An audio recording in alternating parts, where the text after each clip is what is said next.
Welcome to Behind the Paranormal with Paul and Ben Eno.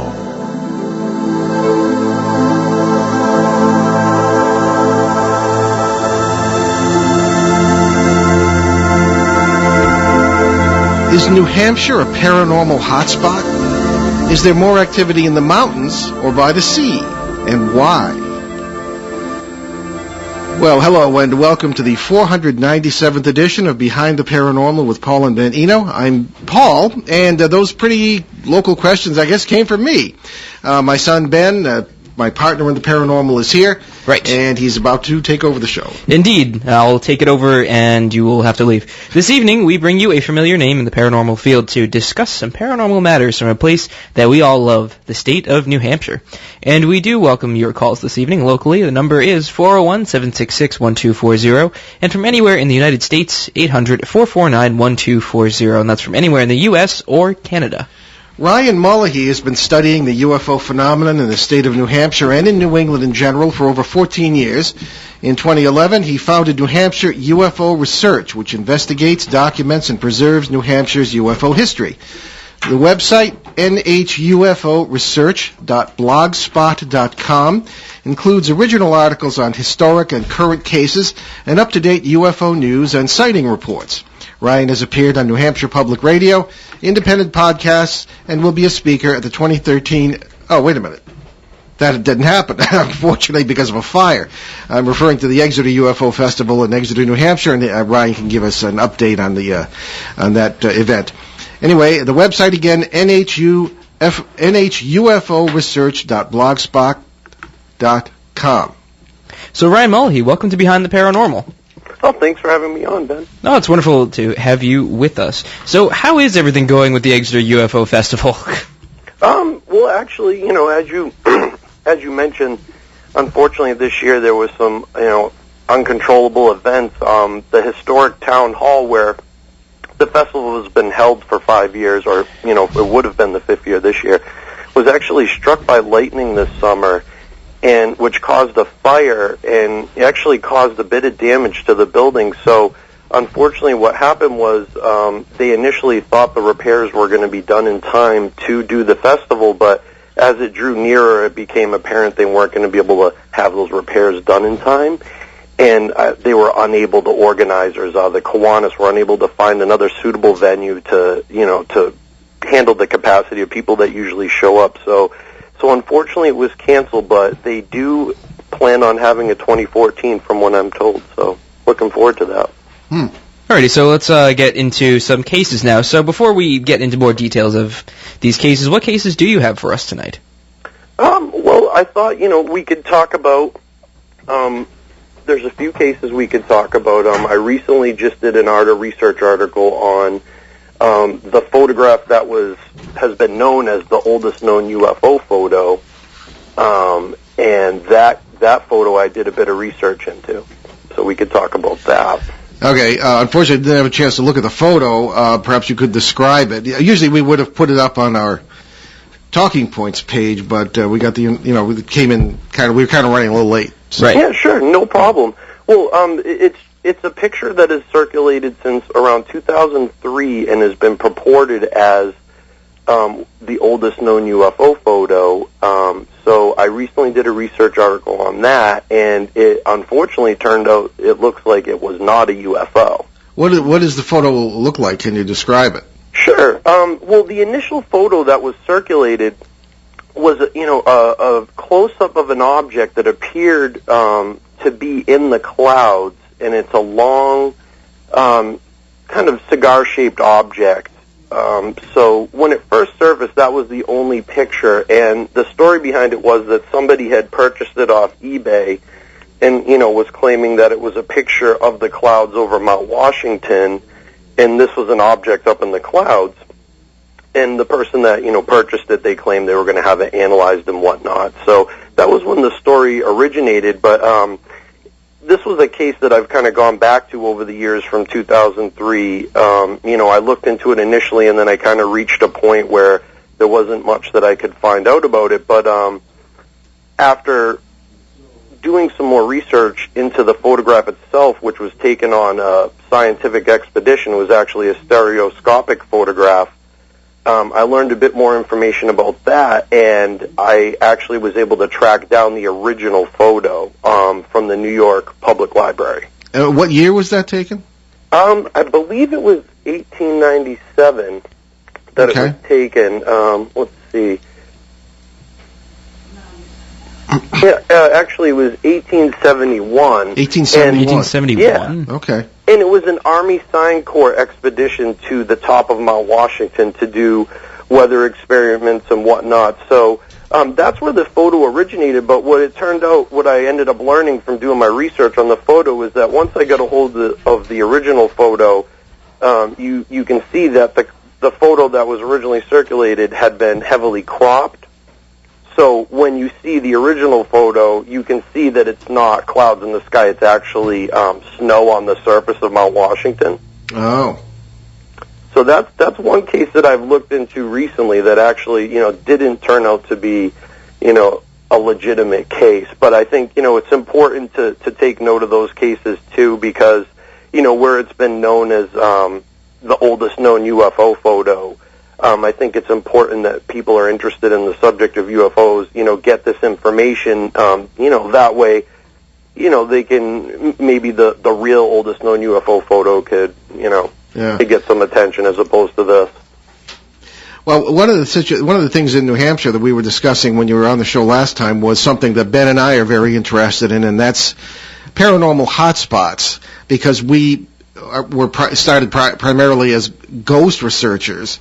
And we would find that cases would lead us into all over things, the place, all really. over the place, into just very often UFO situations. People in the area had seen them while people were having ghost events going on and this sort of thing, and it began to wonder what was going on with these flap areas or hotspots.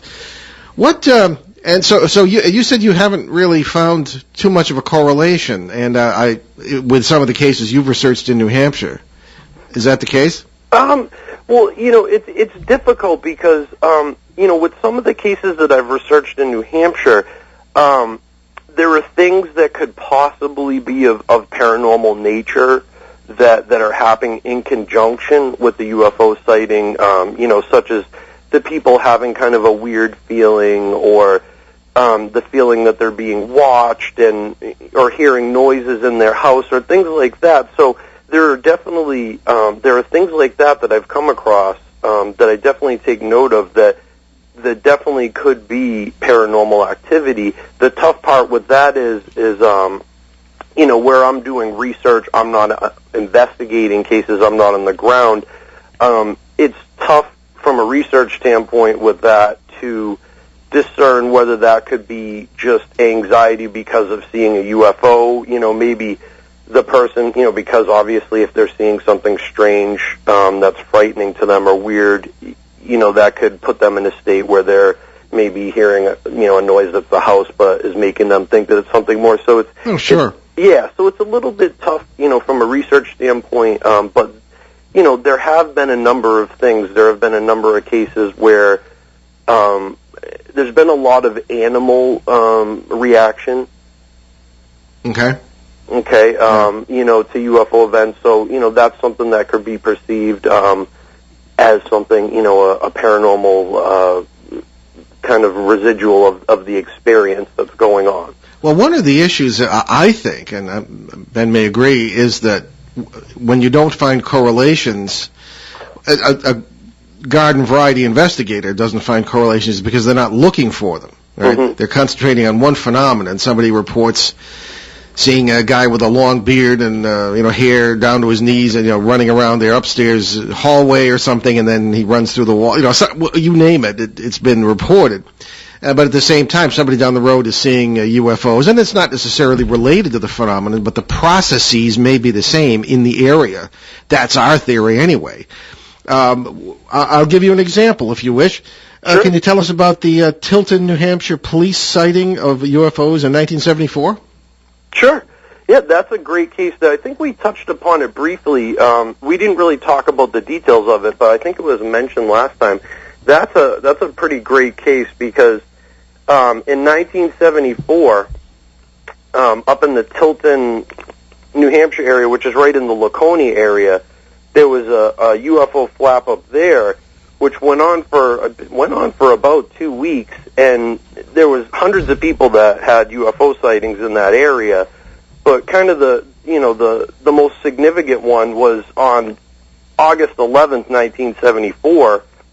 Two police officers were basically on patrol. It was late at night, and they spotted a UFO, and they called it in, and they were watching it for quite a bit. And over the course of the next few hours, they were joined by two other cruisers who also observed this UFO.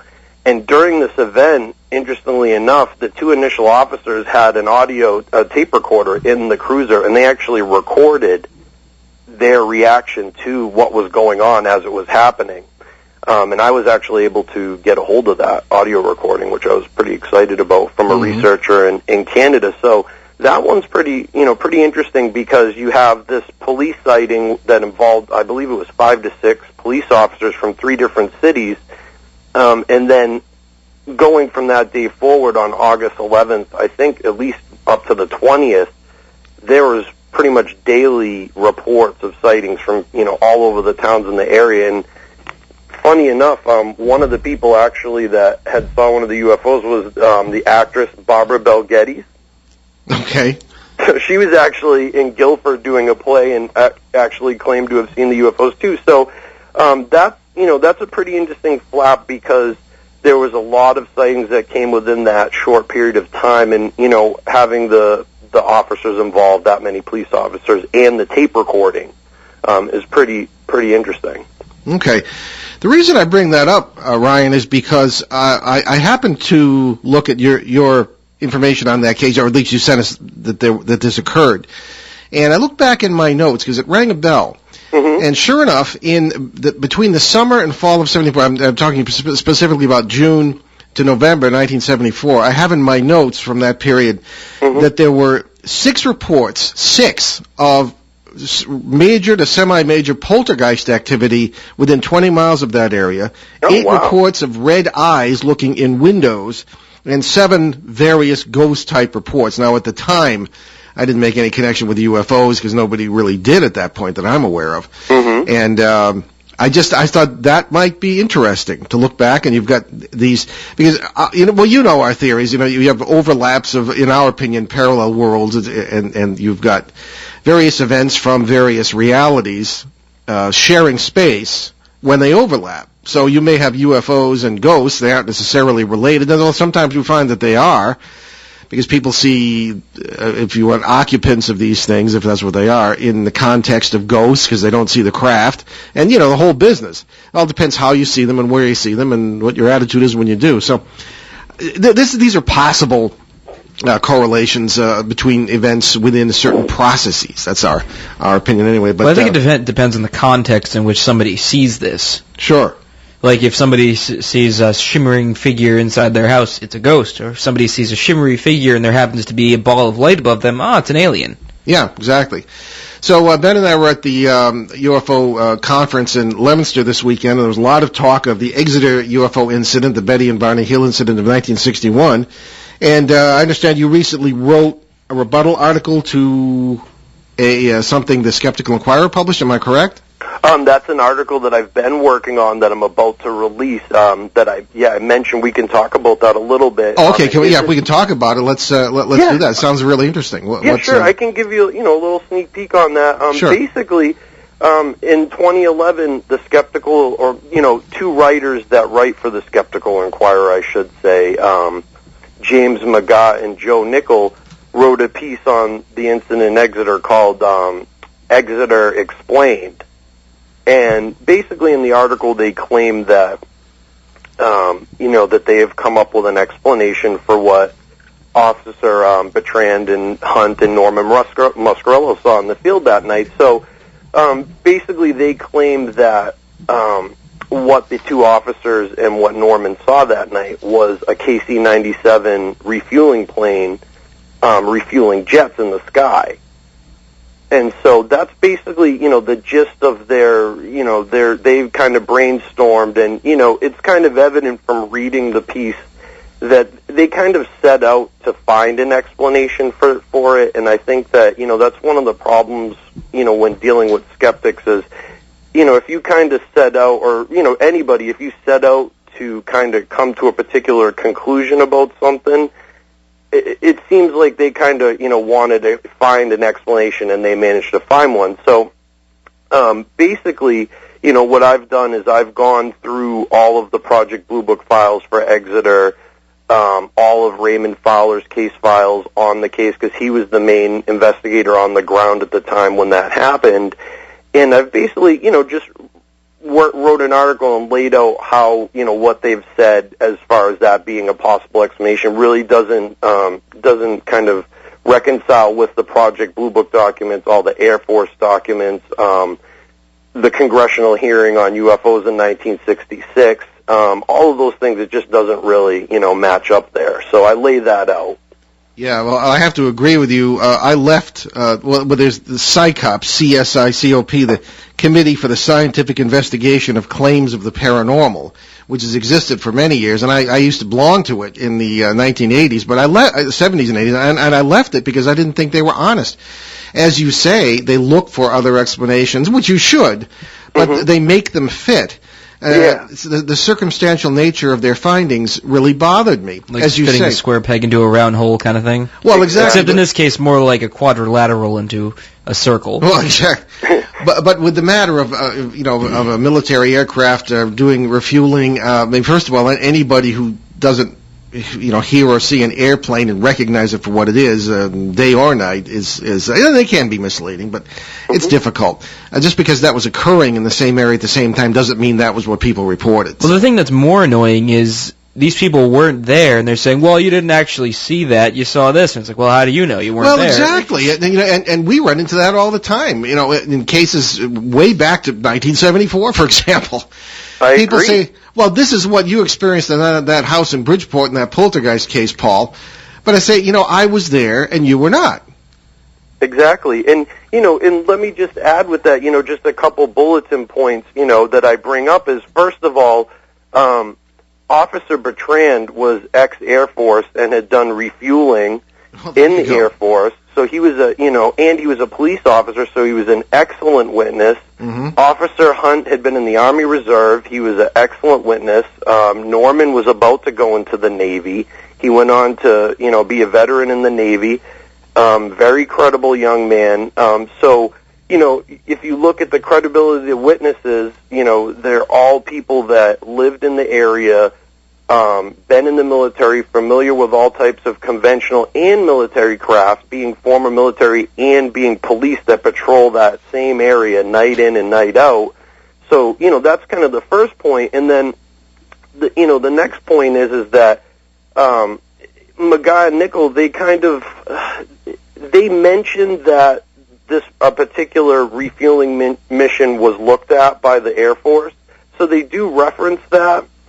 But then they kind of go on, they still seem to, even though the Air Force decided that it wasn't a refueling mission, because at the time the Air Force looked into it quite a bit to see if it was this particular refueling mission that happened that night. But ultimately what happened is when they looked at the records, they realized that all the planes were on the ground about an hour and a half before the officer had his sighting with Norman and the other officer. So at the time, back then, they were able to rule this particular refueling mission out, whereas, so even with that information being available, Mullahy and Nichol still feel that this was, a conventional craft, that they spotted. So these are all things. And then another thing I want to add is, the officers in Norman make it very clear that this object was 100 to 200 feet above them in the field. And that's it?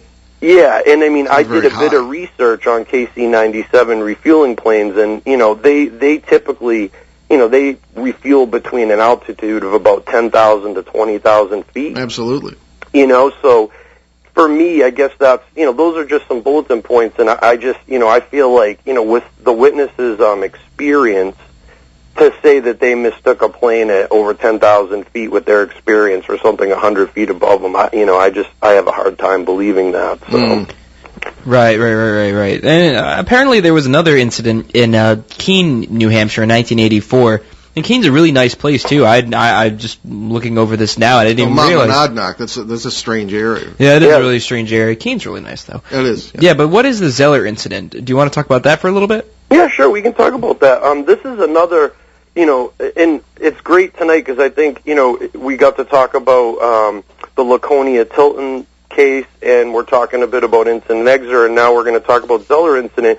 One thing that all three of these cases have in common is all three cases are involved with police officers. So, I think it just goes to show, there's a bit of credibility when you look into cases when there's police officers involved, because obviously they're intelligent, they're there to observe and report, and one wouldn't think they would want to put their job in jeopardy by making up stories. So I just find these cases to be great cases because they're police cases. But anyway, the Zeller incident took place in Keene in 1984. It was October 16th, and Sergeant Zeller basically got a call that there was something hovering over Keene, and he really didn't take it very seriously, but he had to go down and investigate it. So he was driving, down to the location where it was reported, and as he was driving down the road, he saw a car coming towards him veer off the road, and the people jump out and point to the sky. So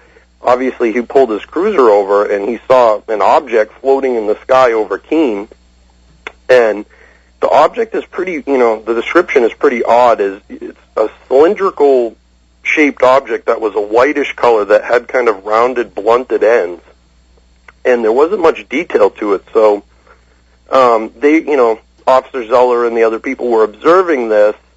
As time went on, more people were driving by, stopping and looking at the object. MUFON investigated this at the time, and I think they estimated that about 30 people gathered with the officer to observe this thing.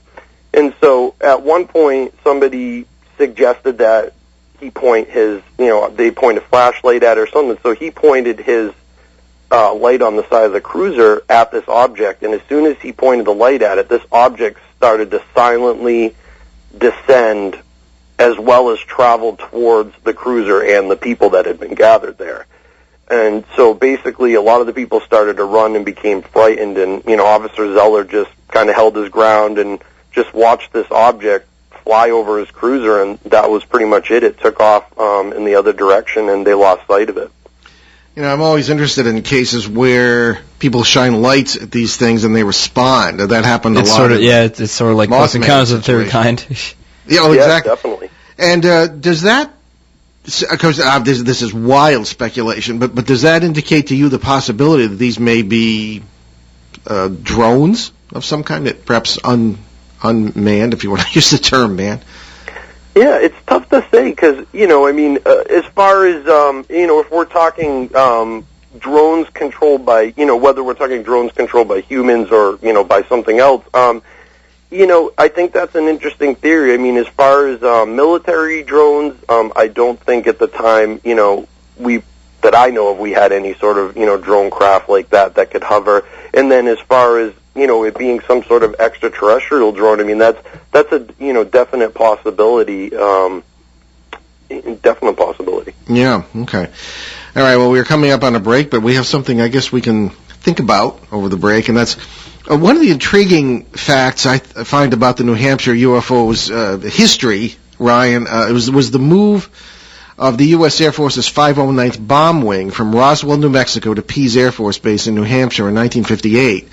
Now, Roswell, of course, as every schoolchild knows, the 509th was supposedly at the center of the Roswell UFO incident, which involved a 1947 crash of something, and believed to be a UFO. And then within 3 years of its move to New Hampshire come all sorts of sightings and the Betty and Barney Hill abduction incident in Exeter, because we were just talking about that with their niece, Kathy Martin, on Saturday. When we come back from the break, I wanted to ask if you see a connection, and there are many incidents surrounding Pease Air Force Base then and now. But you are listening right now to Behind the Paranormal with Paul and Ben Eno on WOON, 1240 in New England's beautiful Blackstone River Valley. We're right back with our guest, Ryan Mullahy, in just a minute. So stay with us, and we will continue to like you.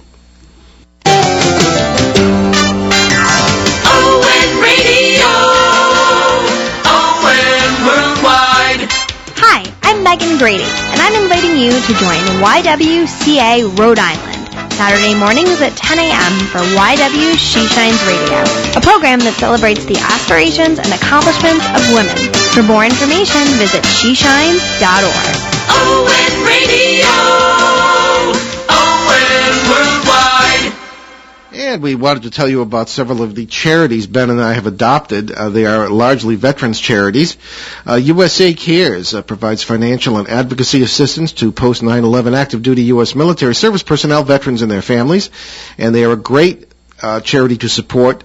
They, for example, if someone is short for their mortgage or some payment who's a veteran, one particular month out goes a check from USA Cares, and there is a donation page. We urge you to visit usacares.org, donate anything you can, or better yet, offer to help yourself physically as well. Canadian Veterans Advocacy, for those of our Canadian listeners and those in the area who have Canadian connections or realize most vividly that Canada has been by our side in the war on terror since the beginning in Afghanistan, we would like to suggest CanadianVeteransAdvocacy.org, marvelous charity that does a lot of legislative and political lobbying for the veterans there, so please check that out as well. Okay, and also on Saturday in Burrillville, right in our listening area, Burrillville, Rhode Island, there was a day for volunteers to come and help with the landscaping at the home being built by Homes for Our Troops and Builders Helping Heroes for Kevin and Kayla Dubois. Kevin, U.S. Marine Corps veteran, corporal who lost both his legs in Afghanistan on his second deployment in 2011. So great folks, a beautiful house is being built for them at no charge, and we suggest that you check that out too, buildershelpingheroes.org. All right, so let's get back to our discussion with Ryan Mullahy, well-known New Hampshire researcher in UFO history of that state and some very interesting cases. So before the break, Ryan, we were asking about the kind of the, I don't know, again, coincidences. I said maybe not a coincidence, but certainly the telling events involved in the move of the 509th Bomb Group from Roswell, New Mexico, where the great UFO incident of 1947 occurred, to Pease Air Force Base in New Hampshire, where you ended up with all sorts of sightings and things after their move there in 1958. And the thing about the 509th was that they were the only group in the Air Force that was authorized to maintain, to keep, I should say, store atomic weapons at the time. And the opinion of many UFO researchers is that whoever this is, aliens or whatever, were very interested in our ability to use these weapons and to, heaven forbid, carry them out into space. So what say you on all that? Sure. Well, initially, creator of the Exeter Festival and fellow researcher Dean Merchant has done a lot of research on this, particular thing. And actually, Peter Robbins, who was at the conference that you were at in Leominster this weekend, actually presented one of Dean's, papers on this topic. So that was the, kind of the first time that I had heard that connection was, from Dean. And, I started to look into that further. And, you definitely, it definitely does seem that, with the arrival, whether it was a coincidence or it is, pertaining to the arrival of 509th, they arrived in, 58, and then, things were kind of reaching a fever pitch come 65, 66 across the country with sightings, but there were a lot of sightings, specifically in New Hampshire in 65 and 66. Besides the Exeter sighting, there were a lot of other sightings by police officers on the Exeter force besides that sighting too. So, I definitely think that it's, I think it's an interesting connection, and I think that there's a lot, from my research of Project Blue Book, there's a lot of really, there's some really good sightings that are documented from Pease, some of which even have radar and ground confirmation. Mm-hmm. So, it's, once again, it's tough to say for sure, but, I definitely think there was an increase in sightings there. Whether that was because of the arrival of the 509th or not, it's tough to say for sure, but it appears that way. Well, to narrow that question down a bit, our good friend Stanton Friedman, the grandfather of ufology, as he's known, has sort of a saying that he always uses, and that's that if you were an outsider looking in on us, you would find a primitive species whose primary activity is tribal warfare. And I think that describes, unfortunately, humanity pretty well.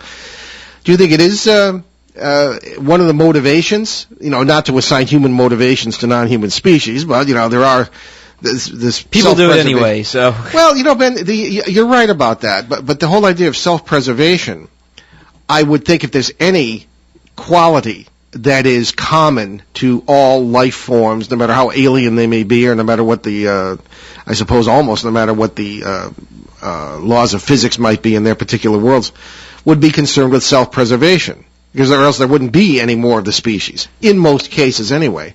So, Ryan, do you think that might be a motivation for UFO activity, for watching, or whatever it is they're doing? I do. I think that's a great point Mr.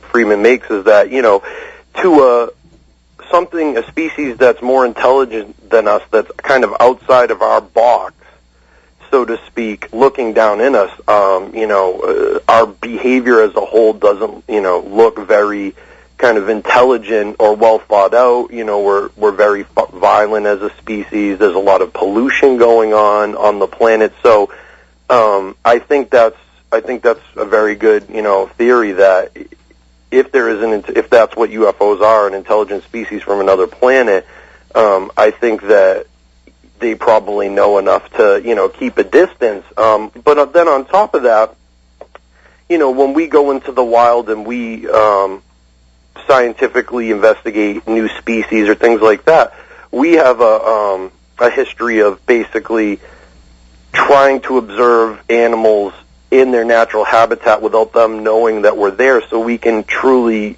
kind of gain their natural behavior without them being stressed out about being watched. So, I think that's something to add to that, besides the fact that, we are a bit violent. If something is observing us, they probably, and it is intelligent, they do know that, they're going to get the best observation by keeping at a distance and not letting their presence be known. So I think those two things come into play. Okay. One of the issues that comes up often, and that this, as you know, we've done a lot of work on the Rendlesham, a lot of research on the Rendlesham forest case in England, where we actually were last year. Mm-hmm. And the whole issue of nuclear weapons and the presence thereof has come up frequently. The issue of UFOs appearing over bases where nuclear weapons are stored and shining lights or beams down into the weapons bunkers, and supposedly, it's hard to get a story on this, this is all classified, but supposedly deactivating, taking, or retargeting weapons, nuclear weapons, is really, really disconcerting to me, especially the retargeting part, and we've never been able to find out retargeted to where. And this has been reported by high-ranking officers, things of this kind. I don't think that's ever happened in New Hampshire, but what say you on that whole issue? Well, I think, nothing, interesting, we have Seabrook right over in Salisbury, which is very close to Exeter. Sure. In that area, and so it's tough because I haven't come across any very concrete sightings that took place like directly over it or anything kind of directly related to Seabrook itself, but it's kind of smack dab right in that area next to Exeter, and there have been a lot of sightings from Hampton Beach. So, on the periphery, there have been a lot of UFO sightings in that area of New Hampshire near Seabrook, but I haven't come across anything that is ultra-specific to the actual nuclear facility. Have you found more activity in New Hampshire by the ocean or in the mountains, or is it about equal? It's about equal. It really is, because, there's a number of sightings reported along the border of Vermont and New Hampshire, which would be the northwestern part, and then, the White Mountains, and then there's been a number in southern New Hampshire in my area, as well as Exeter and Portsmouth, the ocean, in Hampton, that area. So, it's safe to say across the board there have been a number of sightings in all of those areas in New Hampshire. Well, it seems like there are a lot of these sightings that are by cops, it seems. I'm looking over some of these notes, and apparently there were 5 cops from 3 different towns who witnessed a UFO together, and they recorded their experience via tape recorder. You want to talk a little bit about that? Give us some more details? That's actually the one that we were talking about earlier, the Tilton Laconia one. Right. Yeah, that's the one. So that one, basically what I had said there, there was, it started with 2 initial cops, and then 2 other cruisers showed up, and they did make an audio tape, which, if you want, what I can do is, on my Facebook page, after the show, I will try and get that link up there. Oh, that sounds good. That'd be awesome. Yeah, if anybody wants to take a listen to it, I believe it's it's been a little while since I listened to it. I believe it's about 40 minutes long, so it's just raw tape of them and the cruiser it's happened. But yeah, that was the Tilton case. Okay. What has been going on recently? Is there a lull in UFO activity in New Hampshire? Is there a boom in the market, or what's going on? I tend to try and keep an eye on what's, obviously what's going on. I like to look at current cases if I can, if there's information, or, but I tend to do more older cases. But, lately there's been some reports. There's been some stuff. I had somebody send me a photo.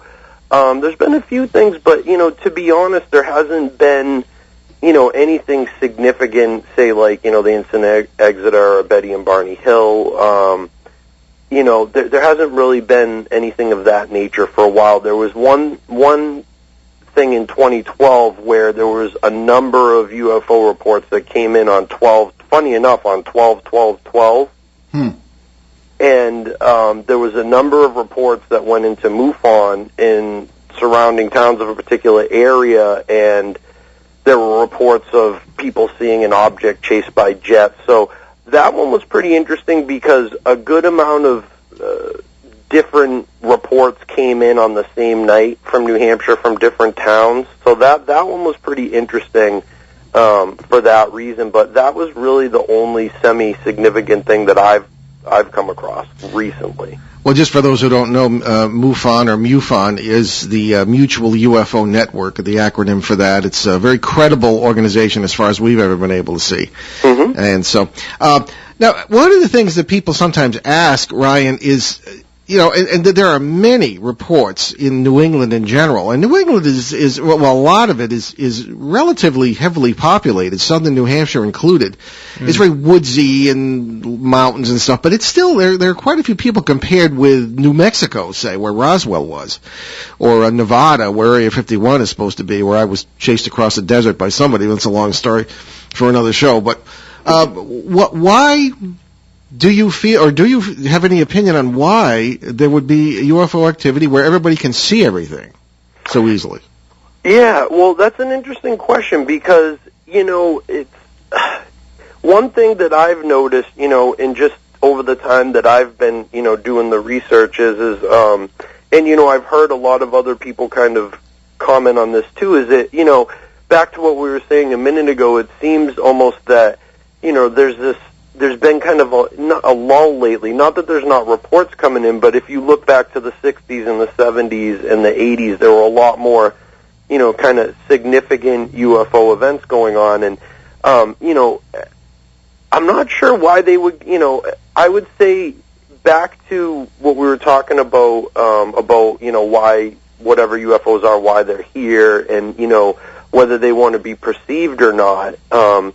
That's another thing that can get added to that equation because they always manage to be seen enough where people have been talking about them, for thousands of years. But, if we're talking since 1947 for, a good 60 years now. So it's interesting that they always allow themselves to be seen, but it's always very ambiguous, so yeah, it's a good question. I really feel like if it was somebody ultra advanced and they didn't really want to be seen at all, that they could probably pull that off. So that leads to the question, why are they letting us kind of get a little taste, if you will?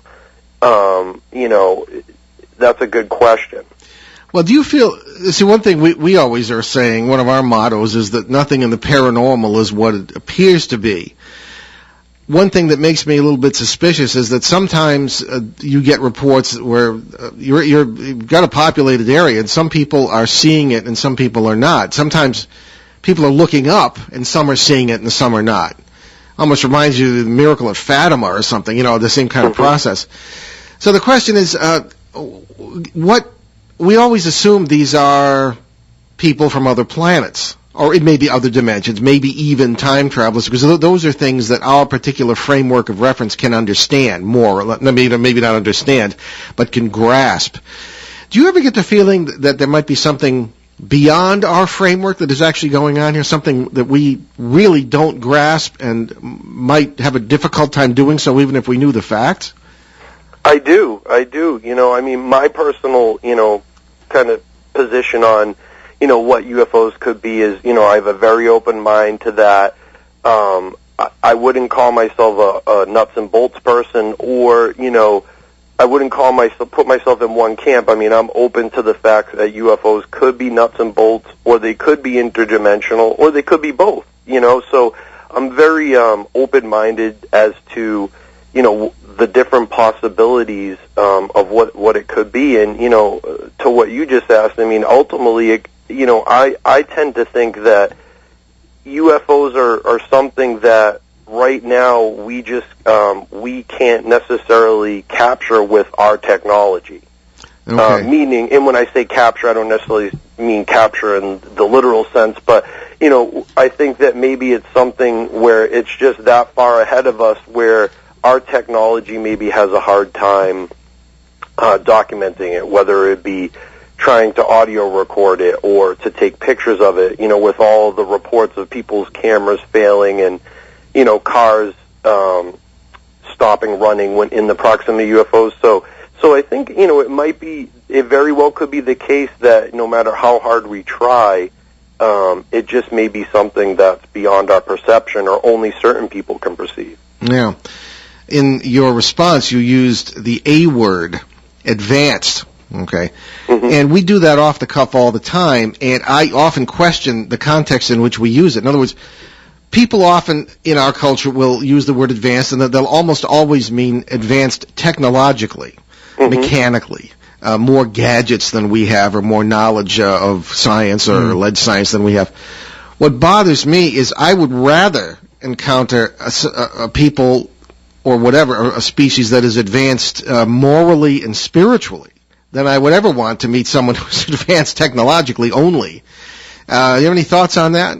I completely agree. And I guess when my personal interpretation is, when I say advanced, I look at it kind of from both perspectives. I look at it as, they're possibly more technological advanced, but also I think with that would come more spiritually and socially advanced. I would think, and this is just my speculation, I agree with you there. I think that they would be way more conscious of, the environment and the universe and, things of that nature than maybe we are as a species. So, I think that is definitely true. I think, advanced, it would be, in a spiritual sense and a moral sense as well as a technological sense, hopefully.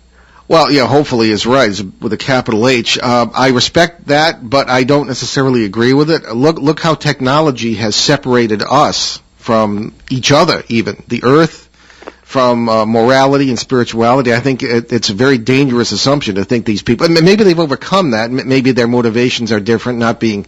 Yeah, because considering that we're using ourselves as examples, which is weird because we're comparing ourselves to things that aren't us at all. Well, we don't know that, and I'll tell you why. What if these are time travelers, Ben? What if these? The whole idea of one of the big theories of the abduction phenomenon, and we haven't gotten. I wanted to get into that too. We only have a few more minutes, but is that there's been genetic manipulation of our species by that species, and Kathy Martin believes that they have the technology to split genes and things and to do that and the sort of a hybrid thing, and that's perfectly possible. But what if that if they don't, or if they choose not to use that, then they have to be very, very similar to us. Almost the DNA must be almost identical for any blending to occur, any breeding to occur. Now, again, all wild speculation, but again, I just it makes me very nervous. Well, what if questions are the worst questions to ask, because this is a field where we'll get absolutely almost no concrete answers whatsoever. Well, a field like this, it may be the only questions to ask. Right. So, anyway, sorry that, Ryan, we're getting off on one of our philosophical tangents. No, I'm enjoying it. I'm enjoying it. Okay. And certainly one of the questions we wanted to ask you, too, is historically, and you research historic events in New Hampshire UFO-wise, and I'm thinking of our friend Frank Ficino from originally from West Virginia, now from Florida, who has done that as well and has actually written books on the 1952 UFO incidents between the Air Force and these craft, if that's what they are, and shoot-downs that were supposedly occurred, and terrible accidents and things of this kind. And I grew up in a town in Connecticut where the next town over, there had supposedly been a crash of a National Guard jet chasing a UFO in 1952. And when I got older, the kids were always talking about it. So my question to you is, in your research about incidents in New Hampshire, have you encountered national implications to any of these cases? In other words, they paralleled other events that were going on, or they were chased across from New York or Quebec or something, other characteristics that sort of went beyond just the area where they were being experienced in New Hampshire. Not a whole lot. The one that comes to mind that I think we may have touched upon a little bit the last time was, in the Great Airship Invasion in 1909 that I researched a bit. That seemed to span across New England a bit. But yeah, a lot. I can't really think of any, other than obviously Betty and Barney Hill. I think, that case obviously had worldwide implications because it was the first documented abduction case. So I think that case has had, worldwide implications. But, none of the other ones, and funny enough with the incident in Exeter, that one's a strange one because at the time it was, a very popular UFO sighting and event. It was in the papers. Incident in Exeter was a New York Times bestseller. But, even with the credibility of that case, for whatever reason over the years, that case has always kind of fallen to the wayside a bit. Even though it does have a bit of significance, like I mentioned before, because, the case was entered into the congressional record at the 1966 congressional hearing on UFOs. So, I think those are probably the two best examples of New Hampshire cases kind of having a farther reach would be the Exeter case being introduced in the congressional hearing on UFOs and the Betty and Barney Hill case. Sure. Okay, very good. Okay, Ryan, we're almost out of time. A great discussion. And tell us where people can find out more about you. Okay, sure. Well, basically, they can, check out my website, which is newhampshireUFOresearch.blogspot.com. And then I also am on Facebook. And you can find me on www.facebook.com, and then it's New Hampshire UFO Research. Okay. And then I'm also on Twitter now at New Hampshire UFO. All right. And be sure to keep us posted on progress on the Exeter UFO Festival for 2014. And, I will. If next time I talk to you, if I've heard anything, I'll definitely keep you posted on that. That's great. Ryan, thanks again for a great discussion. We'll talk to you soon. All right. Thanks a lot, guys. Okay, very good. Bye. Ben, do we have time for one letter? Yes, we do. Okay. We're trying to work these in whenever we can because we have so many. All right. This is a message from Ron in Quebec, Canada. I don't know if it's Quebec City or somewhere else in the province, but here he goes. Just Quebec. Alrighty. So Ron writes to us, "Hi, Paul. I'm amazed at your long experience in the paranormal." Well, you can skip all that. All right. Blah, blah, blah, blah, blah, blah. Paul, your work on poltergeists is unique and groundbreaking. My question is, how do you keep a parasite from becoming a poltergeist in a very angry household? Okay. Well, for anybody who listens to the show, the parasite that he refers to are the beings we believe are responsible for our folklore about evil spirits and demons and things of this kind. I've run into them over the last 40-plus years frequently. Ben has too. They appear to be non-human. They are not spirits in this classical sense of the word, because that's the best way we can describe these things, because we don't understand them. I believe they are trans-dimensional physical beings, because I've had physical altercations with them, and they feed upon, this is all wild stuff, but this is what we found. They feed upon the negative energy that people produce when there is anger and fear and this sort of thing. And that's putting it a little simplistically, but it's basically how it is. That's how they live. So and we've often pointed out in cases where when it started out as footsteps or something, a classic beginning of a case, and then as people get more annoyed or fearful, or the thing feeds upon the angry nature of the family life, say, for example, and the stress, it will get stronger and stronger, and it can, if it comes to that, become a poltergeist, which is German for noisy spirit. And these things can actually create great physical damage in a household. And I've seen this too. I've been injured by them on several occasions and this sort of thing. It's not a pleasant experience. No. And it's more or less unusual for them to get that far, but it does happen. We suggest that people displace the negative energy with positive energy, and I really can't put a scientific finger on negative and positive energy, but certainly these things feed upon the negativity of anger, fear, sometimes stress. And the question arises, would every family has a certain amount of wear and tear and stress, and everyone has problems in their lives. How come everyone is not afflicted by these things? Well, sometimes, as Ben pointed out on last night's show, sometimes you can be and not really know it. Yeah. At other times, it's very obvious, such as these poltergeist activity situations. So what you want to do, of course, is to bring in positive energy to displace the negative energy. We jocularly refer to it as the Peter Pan syndrome, the Peter Pan theory. Think happy thoughts. Because it really does work. Positive, especially love and humor and good things of that kind, really do repel these things. Apparently, it seems to cut off the food supply, and the best thing to do is to pull together, to stand shoulder to shoulder, to tell your loved ones that you love them, and if you have problems in your family, work them out. And whether people are imagining the thing or not, you can't imagine a poltergeist because it's pretty obvious, but it's good advice for any family in any situation to build that unity. That's the thing. Well, I mean, it's one thing to say that, but it's very hard to put it into action. I mean, it has to be on everybody else to actually agree that they want to do that. Well, it implies certain actions on the part. We are a very funny. We were talking with Dave Richards, our station manager, before, and he was mentioning that selfishness can be a real problem. Yeah. And in our society, and if we can just start to overcome that, to realize, and this can take a lot of spiritual work, to realize that you find yourself by forgetting yourself. Mm-hmm. It's one of the paradoxes that the multiverse is full of.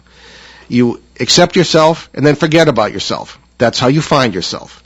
You don't, and I think down deep we know that, but we chase more gadgets, more money, more stuff, and we are never satisfied because we cannot find satisfaction in self. We find it in others. Marriages fall apart or don't even take place because people love themselves through each other. They don't know how to love each other. So we're really at square one here in this society. We're a bunch of children who will never get any older than 12. Let's start to overcome that, and then that is the best defense against these negative things.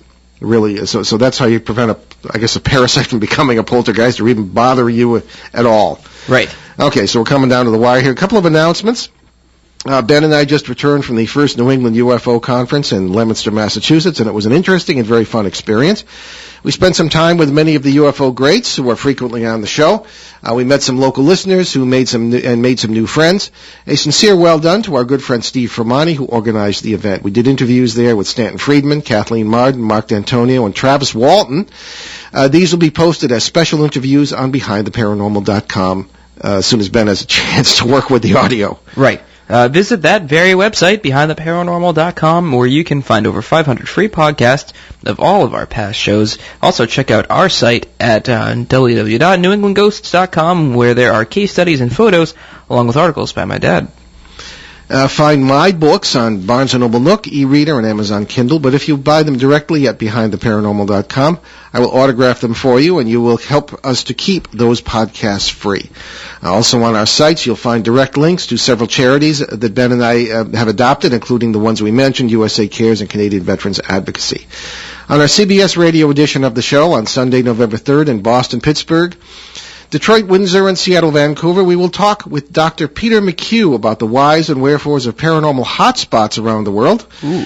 So send your questions to us at paul@behindtheparanormal.com or via our show Facebook page. That's right. Yeah, you can always, if you don't have time to send us an email, you can always go on our Facebook page. You can just search our show name, Behind the Paranormal, with Paul and Ben Eno, and bam, there you are, like it, and we're done. And next Monday, November 4th, right here on WOON 1240 and ONWorldwide.com, we welcome skeptic-turned-believer Sandra Champlain. Champlain. Like Samuel Dush. I always mispronounce all these names. For a discussion of life after death. We leave you this evening with an old Danish proverb. It is better to suffer for the truth than to prosper by falsehood. I'm Paul Eno. And I'm Ben Eno, and thanks for joining us on our great cosmic journey, and we'll see you next time. Return to this radio frequency 167 hours from now for another edition of Behind the Paranormal with Paul and Ben Eno.